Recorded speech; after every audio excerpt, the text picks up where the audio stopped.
Steve Anderson, how you doing? John, good. Good to be here.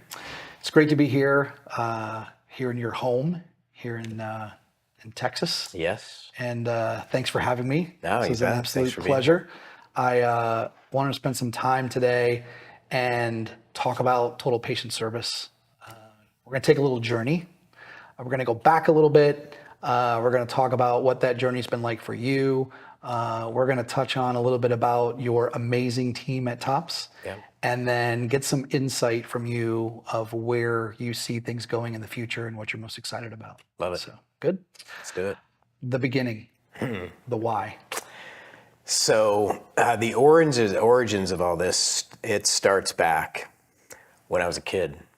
And we had some non-negotiables when I was growing up. And one of those, amongst many, was all the boys had to do a paper route at age 12. And that was back when there actually was a newspaper. And the delivery method was young guys and gals on bicycles, tossing papers on people's front porches. And so that was like a non-negotiable. We had to do it. And so age 12, I inherited my older brother's purple Schwinn Stingray bicycle and the paper route. And it was amazing business experience at that age because you had to do everything: delivery, customer service, collections, the whole deal. And the side benefit that I didn't realize at the time was that my dad, who ran the largest ad agency in the Western United States, for most of his career, ended up being my career coach. We had these little dinner table conversations, and he was awesome about sharing what was going on at work, and he'd share it during dinner, and then he'd tie it in with application to what I was doing, and so he kind of coached me along on how to run my new business. And one of his, I'll never forget, one night we were talking, and he told me about this experience he had had. He had the advertising account for the largest bank in our part of the country for years, and he had coined a phrase early on in his experience with them, and it was the name of the bank, where people mean everything. And that was their moniker. I mean, it was on everything, on every sign, every brochure. And it was like customer service was their stake in the ground. That was their space. So I'll never forget, one night he comes home and he's talking about this experience where he had walked in one of the bank branches, and one of the tellers was wearing something very inappropriate for work. And it was just like, man, that does not match the message, right? It was just clearly out of bounds.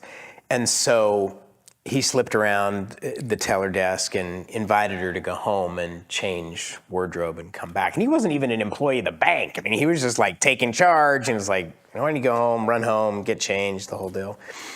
And the lesson, I remember him sharing when he shared that story, is he said, when the customer experience doesn't match the message, then you get the opposite effect. In other words, what he said was negative word of mouth travels 13 times faster than positive word of mouth. So you never have to show a patient how to leave a negative review. They figure out how to do that all by themselves.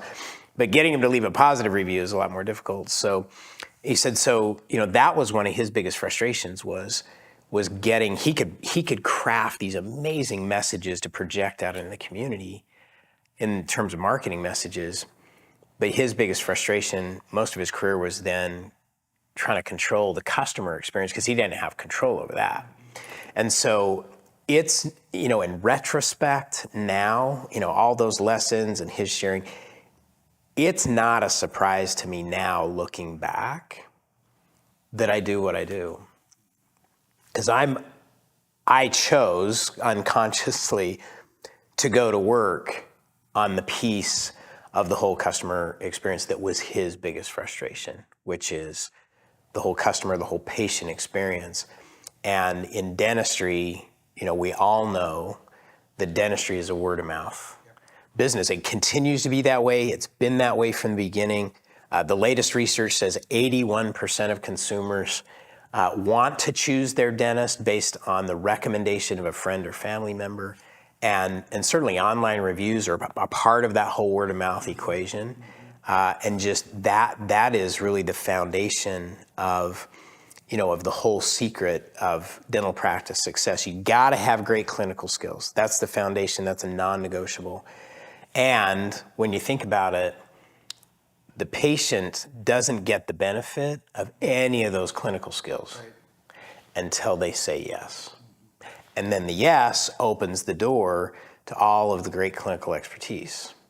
So it's that patient experience that opens the door to case acceptance, where where their mind is open, they want the experience, they say yes, and then you have permission to use your clinical skills. So it all started back on that bicycle, just hand to hand, customer to customer, learning those customer experience lessons and being tutored by an amazing mentor that I don't even know if he was doing it on purpose. He was just sharing his experience. And I draw on those lessons every day. There is never a day that goes by that I don't think of something that he taught me in those early years that we don't use today.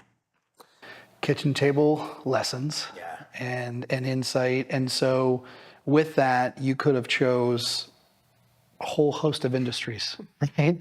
There's customers in every industry. So, total patient service, you and your team are helping dental practices create that experience in a dental practice. So why dentistry? So when I made the decision, that's a whole other story of how I arrived at the decision to do what I do. But I went into partnership with another mentor of mine, Walter Haley. And at the time, our original business was helping businesses. Helping all kinds of different businesses on this same equation. And we had a dentist, Dr. Ron Presswood from Houston, Texas, that was the first dentist that came to one of our business courses. And we could not figure out why he was there. It's like, what's a dentist doing in a place like this? And he had been referred by one of his patients who knew that he loved continuing education. He was into all kinds of stuff. He was a big Pankey guy. And so he kind of apologetically, sheepishly was there. And he goes, well, somebody recommended I come, and I'm just going to stay for a little bit. And so he stayed for 3 days. He stayed for the entire course and got really fired up, went back, and a few months later, he called us back and he goes, you guys have no idea the power of what you have in its application to dentistry. And let me show you what I've done. And so he opened up his books and showed us what had happened to his patient flow and what had happened to his case acceptance and the whole deal. And he goes, this stuff is magic. And so he started telling his friends about it. And we had some dentists early on that really got fired up. Dr. Mac Lee, who's in South Texas, was one of the first that really wrapped his arms around it and introduced us to people like Pete Dawson and other clinical names that everybody recognizes.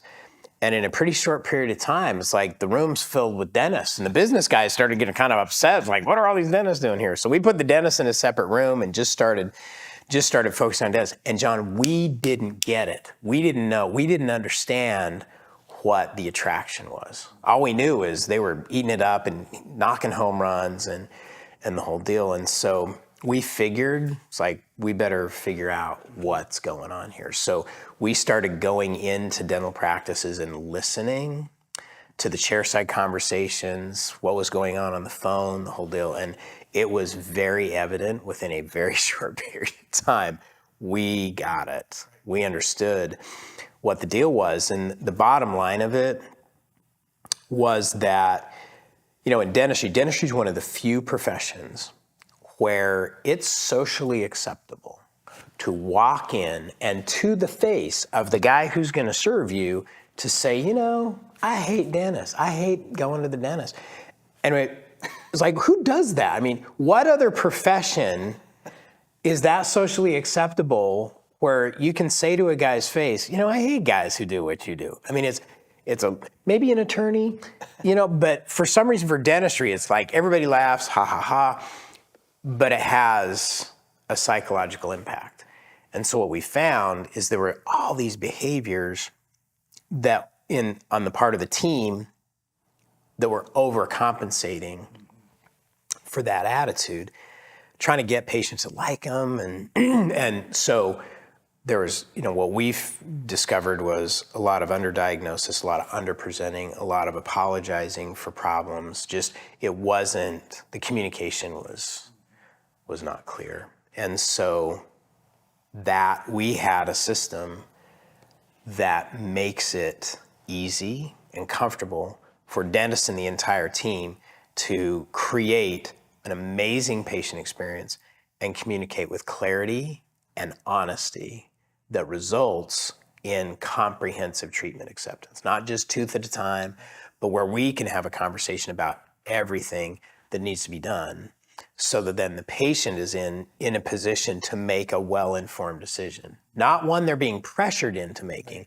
but a well-informed decision where they're in the driver's seat and they know they're in the driver's seat and they can make the best decision for themselves and what they want.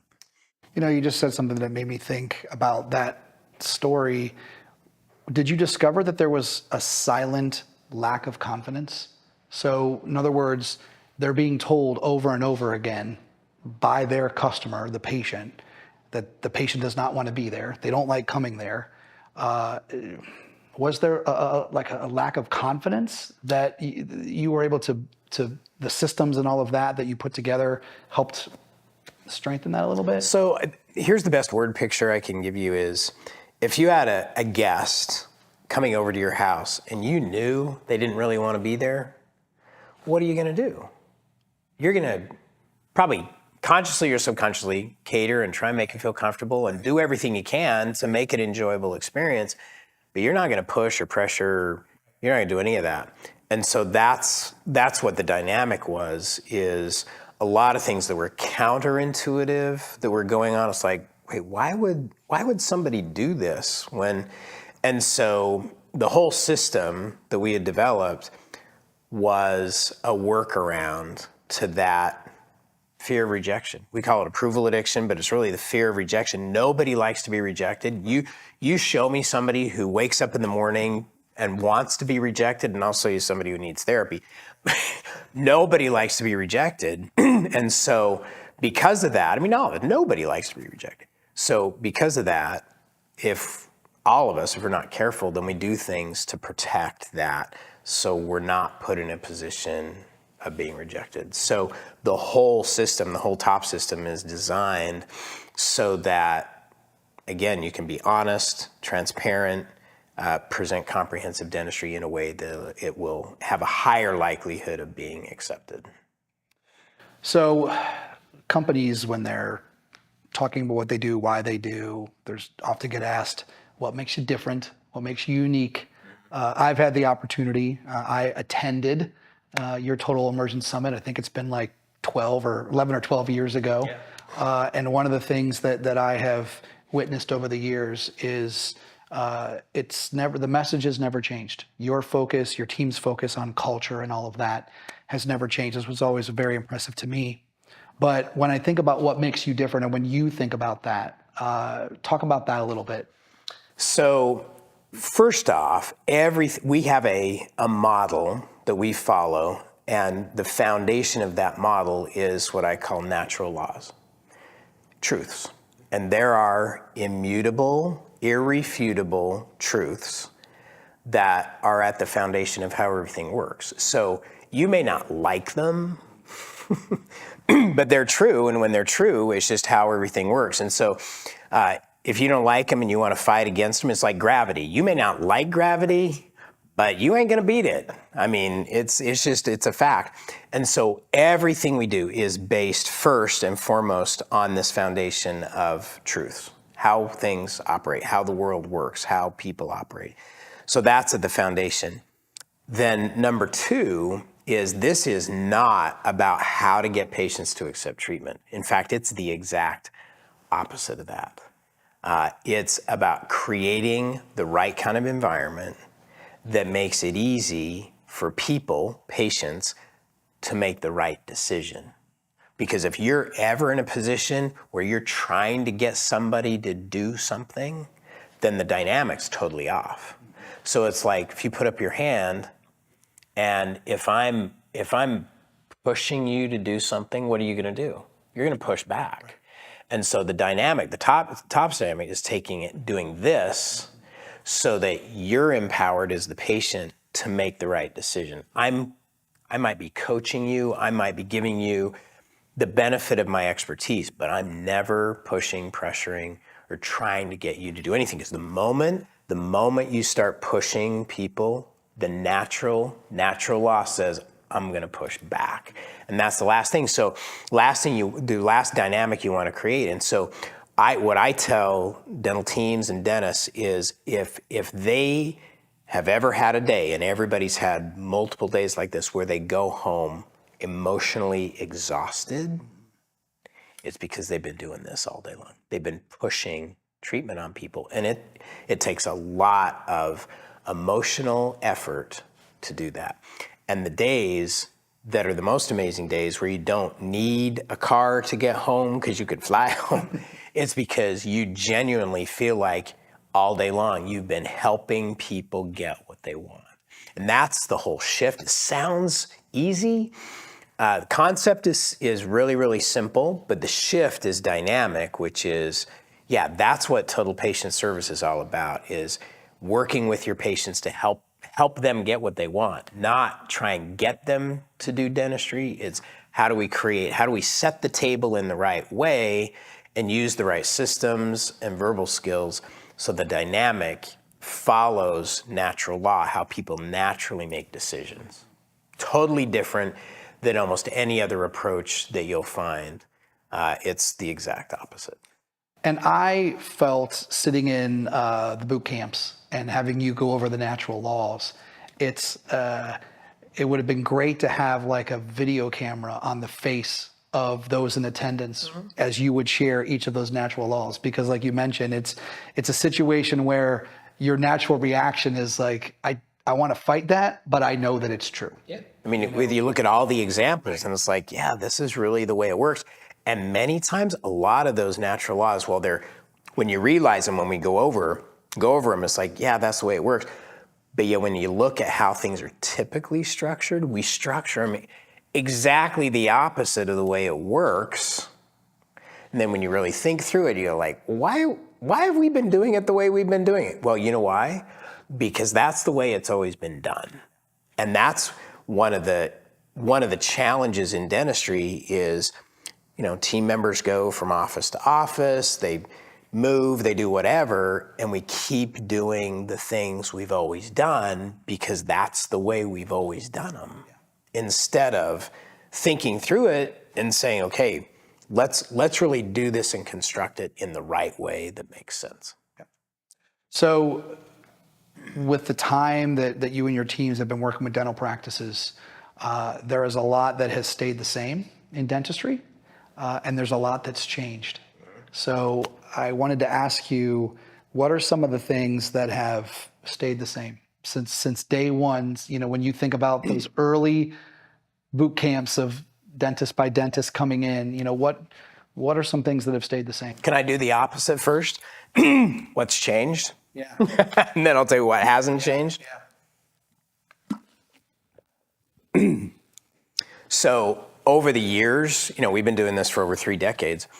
And what's changed? Technology, huge changes. I mean, technology and the areas of focus of what we can do today that was hardly even on the radar back then, that's changed. Practice models have changed. From a lot of solo practitioners today, I think over 60% of practices are 2 or more dentists. So technology, type of practice, where practices are located, just the whole how practices are positioned.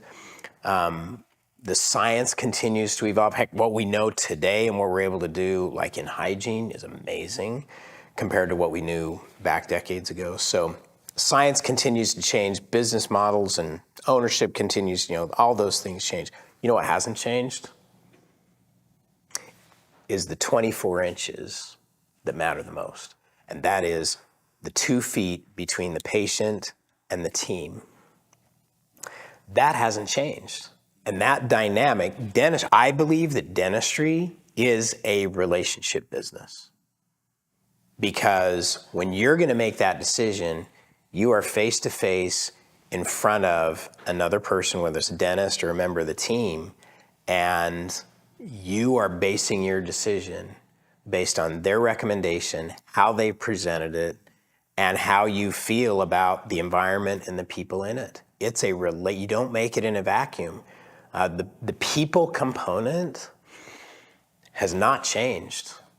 And that piece of it, when I think of, the millions of people who get treatment and the millions of people who don't, there's a pivot point in that whole decision equation, and it's the person influencing the decision. Yeah. That has not changed. And the best practices that we work with, they work tirelessly. They are constantly working on this 2 feet space all the time. What do we say? How are we saying it? How do we set the patient up for success? How do we build a great environment where that relationship, we can build a relationship with that patient where they like us, they believe us, they trust us, so that they can make the decision to do the right thing. And along those lines, winning in a dental practice, we've heard all kinds of things. We've heard you're financially successful, you serve a lot of patients, you have a team that you like to work with, right? Winning means a lot of things in a dental practice. But I'd love to have you touch on what winning means at Tops and the difference between a practice bringing in a consultant versus bringing in a coach. So we've created a whole model for this whole winning combination, and I'll cut to the chase. 2 ingredients: success and accomplishment. The accomplishment piece is, are you reaching your goals? You set a goal, are you reaching it, financial or otherwise? The other piece that escapes a lot of people is the success component. And the way we define it is that success is the progressive realization of a worthy ideal. It's not getting to the destination, it's how you travel throughout the whole trip. So, and here's how we measure it, it's really easy, is at the end of the day, yes, you can be accomplishing your goals, but when you walk out of the office, how fulfilled are you? How fulfilled are you that you're making a difference in people's lives and that you enjoy what you're doing? That's a huge, huge piece of the whole puzzle, because you're going to spend a lot of hours doing it and you're going to interact with a lot of people. So yes, your numbers may be great, but if that success piece is not in place, it's not sustainable. So it takes both. And with a lot of practices that we work with, some it's like, yeah, we're hitting our numbers, we're doing good, but there's this other piece that's missing. And for others, it's both. And for others, it's like, yeah, we feel good about what we do for people. We want to do more of it, and we want to see more, more accomplishment of our goals. So it really depends on the practice. Everybody's different. There's no one, there's no one set formula for everybody. There are truths that, are applied to everybody, but the direction and their focus can change. And so therein lies one of the secret ingredients. And that ingredient that, again, was shared with me by a mentor. I'm a huge fan of that whole process, as you know. Everything I know, I learned from somebody else. I didn't think all this stuff up on my own. And this one came from Coach Chuck Daly, who was an NBA coach, coached the Detroit Pistons and the NBA Dream Team for the Olympics. And we had the opportunity to spend some time together years ago. He's since passed away, but he taught me this very important lesson. And he said, it's a sports analogy, but he said it's a player's job to play, and it's the coach's job to make sure the team wins. And he said in every season, there's a point when the players are ready to hang it up and go home. Basketball is it's a long year. And he said great coaching ability shows up at that precise moment where the team's ready to pack it in. He said it usually happens during the playoffs, when winning is the most important part. And he said, so a great coach is thinking ahead. He's thinking about, how do I ramp up to this? How do I position things correctly? They're thinking strategically to put the right things in place, practice the right skills, so the team is perfectly positioned to win. That's what a great coach does. And so I ask dental teams all the time, with that analogy, who's the coach? Who's the coach? And you know what they always say? The dentist. No, the dentist is not. I mean, think about it. If you went to an NBA game and the coach was also the center for the team, that's not going to work. You can't be focused on scoring and also be thinking about 1 quarter from now or 2 quarters from now or who's going to go in. You can't do both. That's why there's a player and there's a coach. So the dentist is not a coach. They're a player, right? They're a leader, but they're not a coach. So who's the coach? So a coach might be a mentor. You know, in our book, that's what our TOPS team does, is they are a very, very highly trained, seasoned team of professional coaches. And their job is to do everything they can to help the team win. Not a consultant. A consultant comes in and tells you everything you're not doing. I mean, can you imagine being on a team where all that's being pointed out is, John, you're not doing this, you're not doing that. Here's the list of stuff to do, John, you go do that. No, a coach is there courtside, they're in the game, they're watching every move, they're fine-tuning not only processes but tactics. They're mapping out the entire strategy to win. And that's what our TOPS team of coaches, that's what they do. And I feel like with as fast as dentistry has changed and is changing, like you mentioned, it feels like although there are practices that, I mean, you've experienced this with your team, it seems like there's not too many issues in a dental practice that somebody hasn't figured out how to solve, right? But it seems like now more than ever, practices that want to win, based on what you talked about, need coaches. Yeah, you got to have, I mean, everybody needs a mentor, multiples. And this is one area where if you want the practice to win, then yeah, who's your coach? That's what I would ask anybody, is like, who's your coach? Who's helping the process to make sure you win? So we started this conversation at your kitchen table with your dad, and you talked about the slogan, because people mean everything. Yep. So I want to read this list of people and would love to just get your thoughts. Pam Peterson, Desiree McCauley, Tanya Bailey, I hope I pronounced that right, Tanya or Tanya Bailey, Chris Daconis, Mary Beth Brown, Crystal DeBoe, Darcy Wilson, Sharice McCrae, Janet Powell, Susan Pruitt, Valerie Lynn, and Kimberly Blocker. So as I go down that list and you talk about team. You want me to go person by person and give you the highlights? I know that you can, yeah. But. So as you know, culture's huge for us. Not only with the teams that we work with, but also our own team. And we work at it pretty hard. We're not perfect, far from perfect, but we work at it pretty hard. And that whole piece, I'm a huge believer of having the right people on your team, but then having the right chemistry and the right systems, and how you manage the whole culture is everything. There's this slogan that culture eats strategy for lunch, and here's my take on it.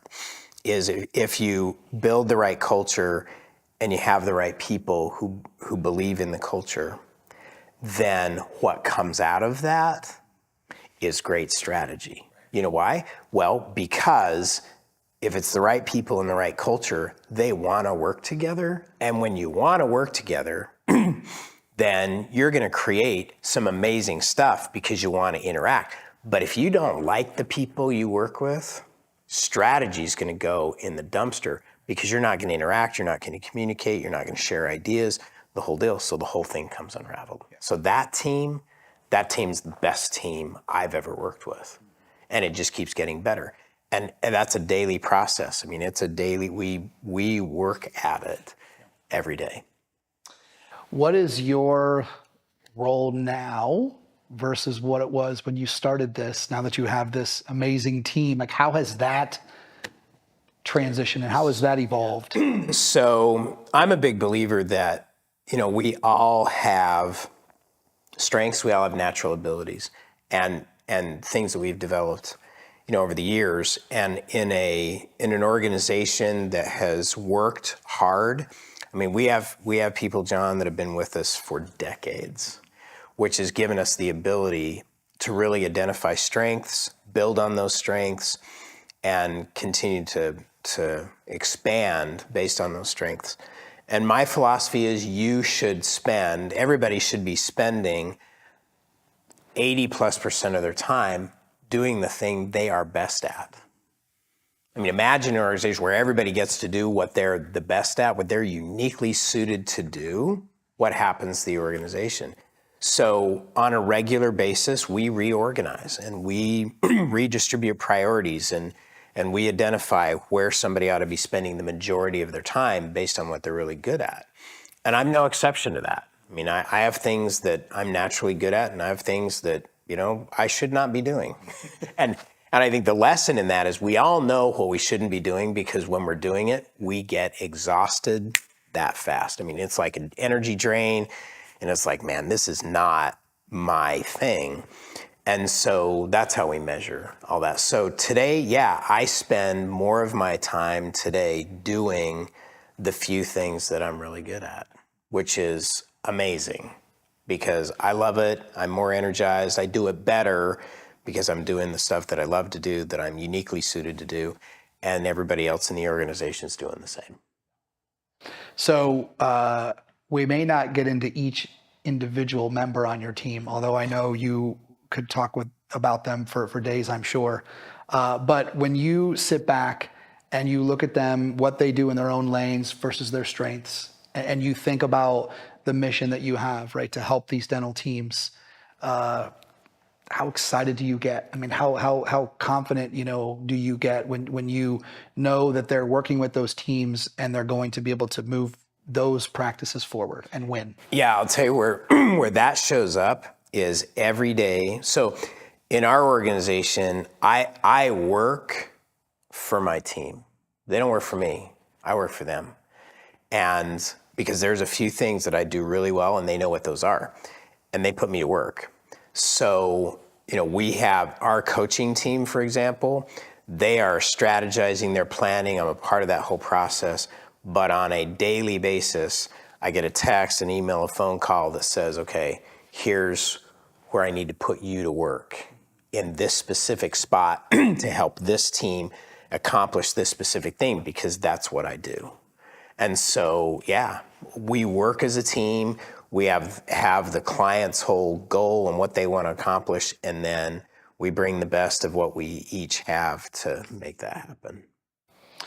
All right, let's look forward a little bit. When you think about the future of dentistry, what are you excited most about? Never has there ever been a better time to be in dentistry or even to go into dentistry. And John, I will tell you this, if I had to do it all over again, knowing what I know now, I would go to dental school. I've been able to navigate without the clinical education. I probably know more about clinical dentistry than anybody who's never been through dental school.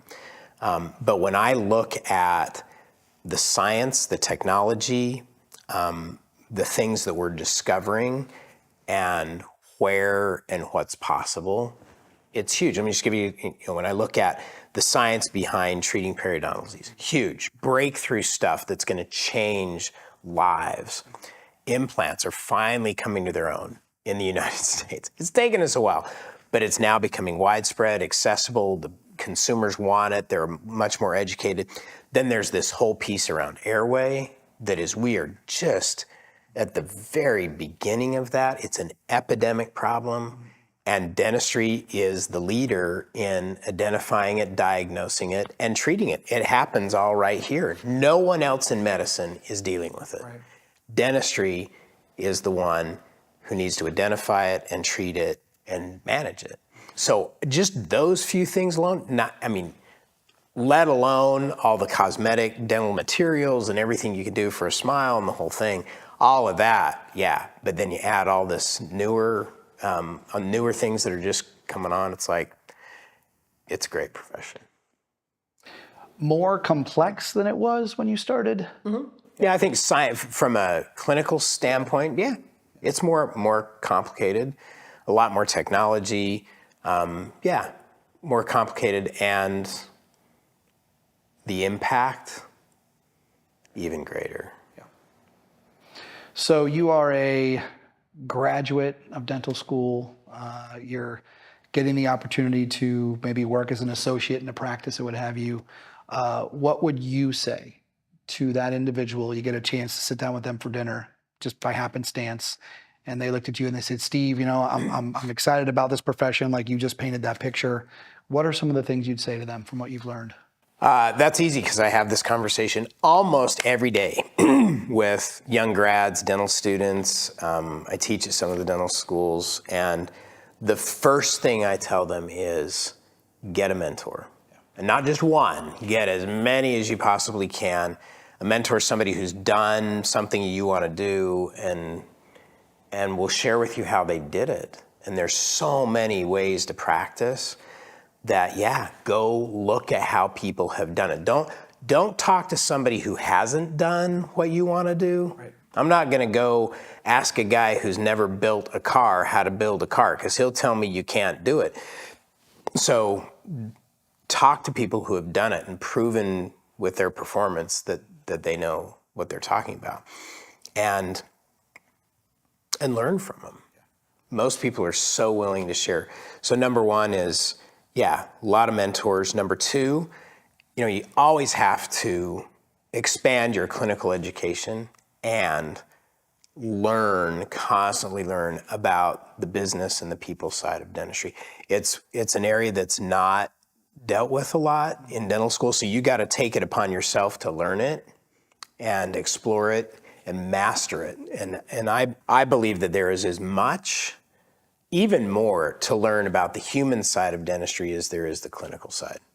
Once you get you get clinical systems down, then the treatment remains basically the same from patient. Not maybe the treatment plan doesn't, but specific treatment, a crown prep's crown prep. Right. And once you master that, you got it. What messes everything up is the people, because every single one of those people is different. And that's what makes it so much fun, is how do you really figure out the equation for all the different people that you get to deal with every day? Which is interesting because, you've been hearing the same thing for years. When dentist goes to dental school, all you hear is they didn't learn business. They didn't learn business. They didn't learn business. You don't hear that often where they didn't learn about the human aspect of it, which is, I know, what you have specialized, and it's a big piece of it. Last thing I wanted to ask you, when you look back at this journey, what are you most proud of?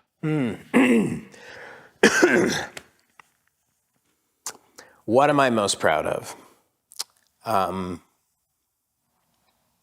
The team that we've built and continue to build, and the impact. One of the things I love about what we do, I call it emotional income, is the calls, the emails, the text messages from the people we work with saying, man, you won't believe what happened today. one just yesterday, I was telling you about earlier, fourth best month ever in a row. It's like, I had never imagined we could do what we're doing now. And others where it's like, man, my career saved. I was ready to, check out. And others where it's just like, man, best team I've ever worked with. And just all of those, making a difference and making lives better in dentistry, making lives better in dentistry makes patients' lives better. And so when you put the X factor on that, I'd like to believe that what we do impacts tens, hundreds of thousands, millions of people in terms of patient lives that get positively impacted because of what we put in place. So lessons from the table on the customer service side, a lot of different directions you could have gone. Mm-hmm. Why dentistry? Why not? That's the real question. So when you think about it, here's the numbers. So we know that more of America goes to the dentist on a regular basis than any other healthcare professional. More than their family practice physician. I mean, they might go there when they're sick. They might go for an annual physical if you're lucky. But we see more of America more regularly than anybody else in healthcare. So it then follows, like if dentistry sees more of America than anybody else, dentistry naturally should be the leader in patient service. We should know more and do more and be more than any other healthcare profession because we see more patients. And so our mission at TOPS is to make dentistry the leading patient service experience so that when people think about amazing patient service, the dentist is their standard. They're saying to their physician, their dermatologist, their practitioner, whoever, they're saying, man, I just wish that you would treat me the way they treat me in my dental office because it's amazing. We've got a better opportunity to do that in dentistry than anywhere. We get more up to bats. We get more opportunities to provide great patient service than anyone else in healthcare. We should be the leading patient service segment. And I want to get your thoughts on this because it's been of my opinion lately that recently in the last 3 to 4 years, especially post-pandemic, that for years in dentistry was the patient. Now we're looking at them as consumers. And I wanted to ask you the question of how has that changed? Because I feel like they are looking at a dental practice and expecting the same type of service experience that they're getting in other industries. So, how do you combine that with what you just shared? I mean, it feels like for the practices that embrace what you're talking about, it's a winning formula. But I'm just curious on the recent trends of those expectations. So we prefer to look at the patient not as a consumer, not as a patient, but as a person. And what does the person sitting right in front of me, not just what do they need, we'll figure out what they need, you'll do the diagnosis, but more importantly, what do they want? And then what do we need to do to help them get what they want? They're a person. There's a person attached to the teeth. They're not a consumer. I mean, what's a consumer? It's somebody that consumes something. What do they consume? Dental services? I think it depersonalizes it to a great degree. So yeah, they're a person. That's why, fast forwarding from, where I came from and that original slogan that my dad coined, it's the bank where people mean everything. And our slogan at Total Patient Service is because people mean everything. Is we're going to do everything we can to create a great patient experience because people mean everything. And when you focus on the person, not on the teeth, but on the person, the teeth will follow. That'll open up the door to have a conversation. But when you get it reversed, when you're all you're thinking about is a consumer and a patient sitting in front of me and their teeth and their mouth and what's wrong and the whole thing gets turned upside down. And we don't get the results that we could get by treating that person like people, like a person. All right, for those that are watching, you talked about the importance of not pushing, the importance of creating an experience or really an environment where people want to move forward. So you have a dentist out there, they're watching this, they want to coach, they want to win, and they want to, learn more about TOPS and actually how they could work with, one of the coaches. Could you share a little bit about that initial experience, what it's like, maybe the first 30 to 60 days of how you all approach it? So first off, the experience is number one. We do a tremendous amount of homework on the front end at no charge to make sure it's a good fit. It's got to be a good fit. It's got to work for the team, and it's got to work for TOPS. And there's criteria on both sides. So when when a potential client's looking at us, we're looking at them because we know what the ingredients are for success. So part of that is a lot of analysis on the front end. We look at practice numbers, practice performance, what's working, where the opportunities are. We're looking at the team, the dentist, coachability, desire, focus, all of those things. And so I will be the first one to say this is probably not something we want to do if we don't feel like it's the right fit. We've been doing this for a minute.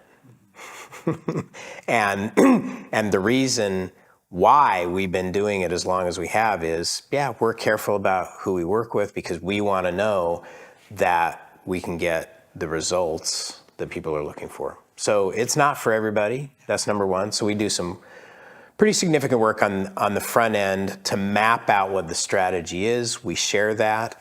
And we're very transparent about this is where the areas of focus are going to be. And it's different for everybody. Right.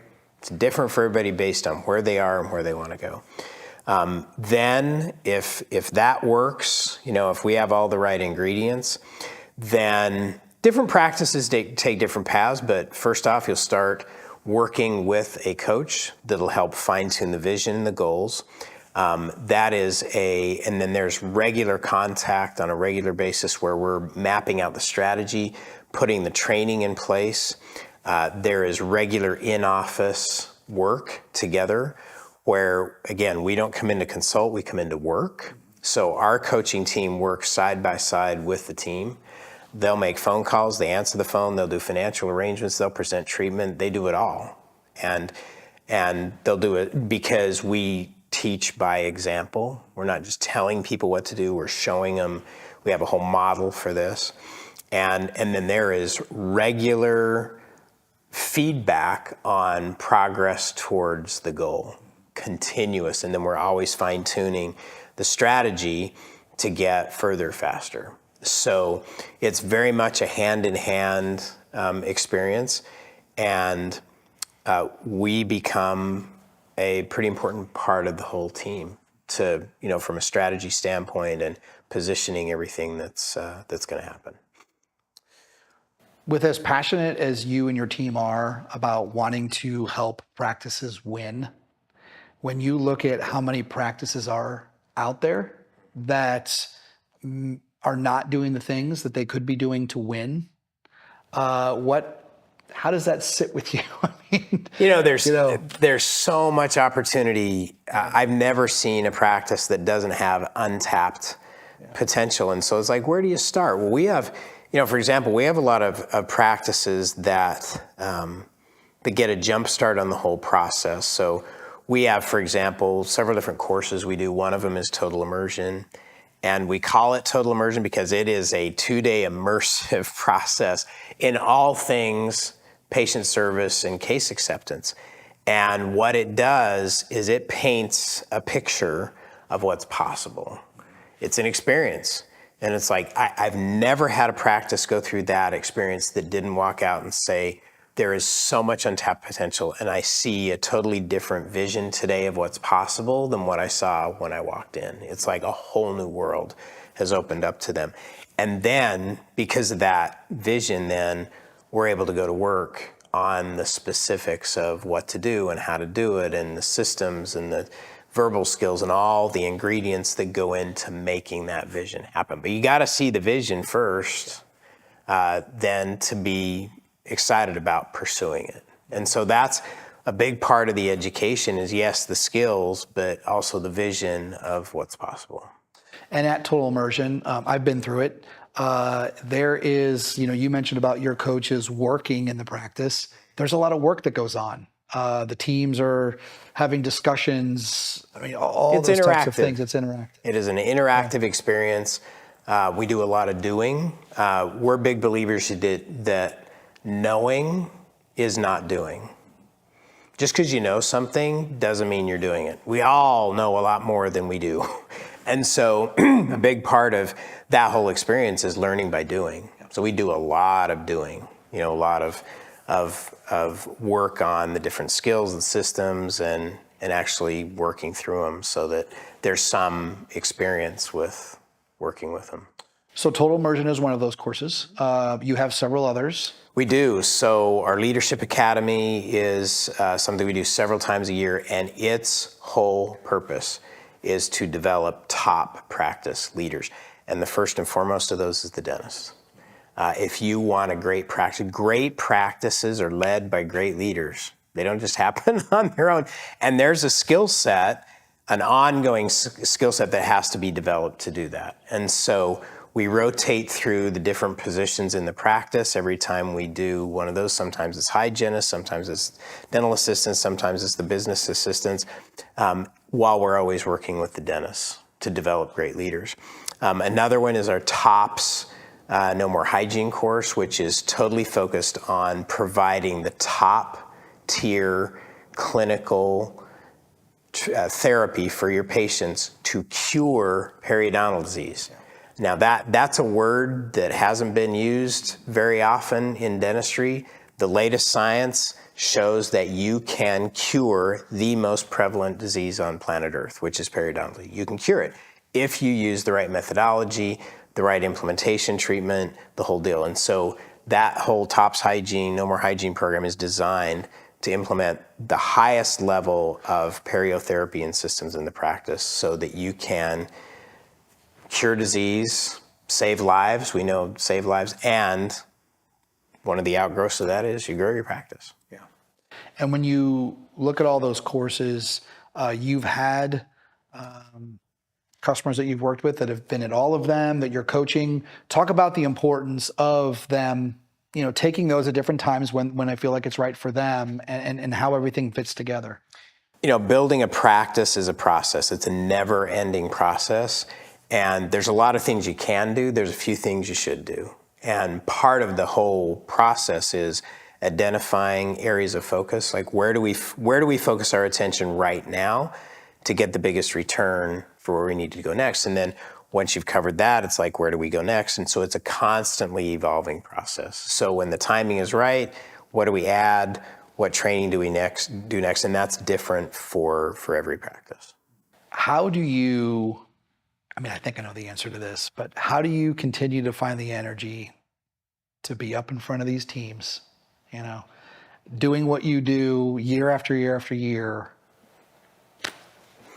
Results. I was talking to my mom the other day. She's 96. We talk every day. And I just finished a seminar and she goes, I can't, your energy is just amazing. I don't know how you do it. She said exactly the same thing. And I said, Mom, how can I not do this? Which is, I see the results and what happens, the impact. It's like I walk out of every seminar we do more fired up than when I walked in, just because I see the light bulbs go off and, the realizations turn on. And it's like, it feeds me. Not any different than being in a dental practice when you can change a patient's life. And it's like, how can I not be excited about what I do when I see the impact that it has on people? So I'm more fired up today than I was when I started doing this years ago, because I had no idea the impact and just what it would do for other people. The last thing I wanted to touch on about these courses, you mentioned the Leadership Academy and the dentist as a leader. Yeah.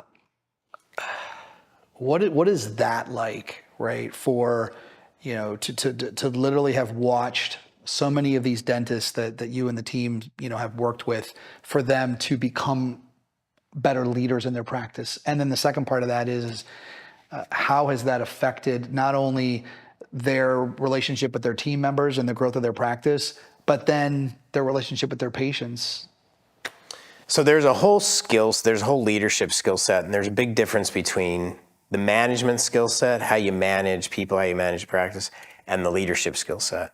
And and here's what we say is, no matter the ownership structure of the practice, I don't care who owns the practice, every dentist is a leader, either by design or by default. Whether they choose that or not, everybody's looking at them for direction. So you don't have to own the practice to be a leader.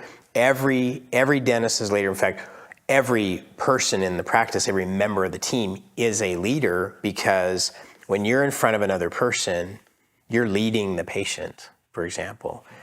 When you are speaking to the team, you're leading the team. Everybody has leadership influence, and that's a skill set. Nobody's a born leader. There's certain skills that we all have to master and continue to grow. So that's, like I said, great practices are built by great leaders, not just the dentist, but every member of the team. And so that's one of our objectives at the TOPS Leadership Academy, is to build top leaders in every position in the practice. In addition to the work that you've done, with the practices you've worked with your team and TOPS and all of that, there's a lot of additional things that you've done in dentistry and you're continuing to do, whether it be for Smiles for Life and Crown Council, and you have put, such a positive impact, on those areas of dentistry. When you look at where dentistry is going and, where you want to go next as a professional and continue to grow and evolve, where do you want to continue to focus on in dentistry? Are there some things that you would like to be a part of? Talk a little bit about that. So where I get some of the greatest satisfaction, because I've traveled a bit in dentistry. We've been doing this for a minute, and one of the things I love to do is sit down and I'll give you two different scenarios. Sit down with a younger dentist, dental students, for example, and give them the vision. And when I map out where all the opportunities are, where things are headed clinically, all the different opportunities, and more often than not, they're shocked. It's like, really? It's that good? And it's that good, because all they've heard is all the negative stuff from dental school professors and the whole deal. It's like, wow, maybe I really did make a great decision. So I love to do that. And then on the opposite end of the spectrum, as an example, I'm sitting on a bus at the Hinman meeting in Atlanta recently, and I was a speaker on the program, and we're riding on the bus from the convention center over to a venue where they were having a speaker's dinner, and a lot of the leadership of the organization was there. And I happened to sit down next to a dentist who I've known for a long, long time. And he was bemoaning the current state of affairs in dentistry and all the things that were changing, and this is changing, and that's changing, and the whole deal. And so when he got done, I looked at him and I said, I know, isn't it great? And he looked at me. It's like, what's wrong with you? And I said, when there is great change, there is always great opportunity. And I said, one thing that will never change is that there will always be change. So you can fight it, you can complain about it, you can be depressed, or you can look at what's changing and say, where's the opportunity? Where do I need to go next? What do I need to be doing for my patients and my community? Anytime there's change, there's opportunity. So I love to give people, no matter where they are in their professional journey, a different vision of what's possible, because there's always possibilities. Sometimes we're so close to it, we can't see it, but there's always possibility. So igniting that and painting the picture and opening up the view to say, yeah, this is the potential here if you choose to tap into it. And then the last thing, we're going to fast forward a little bit for you, your energy, your drive. I mean, I see you continuing to make an imprint in dentistry for a while to come. But when that day does come and you're sitting on your couch and you've finally decided that you're going to, not do what you do now, the word legacy is a big word. It means a lot of different things to a lot of people, but when you look back at your career and all of that, what are you hoping for? What do you wish to? This may sound this may sound a little odd, but I'll tell you what that looks like for me. When I sit down with somebody, or I overhear somebody who is reciting or using the things that we've taught, and it's become a part of who they are, and many times they forgot where it came from. That to me is the ultimate mark of success, because they have become. And that's what this is all about. Thanks, Steve. Thank you. This has been great. I appreciate it.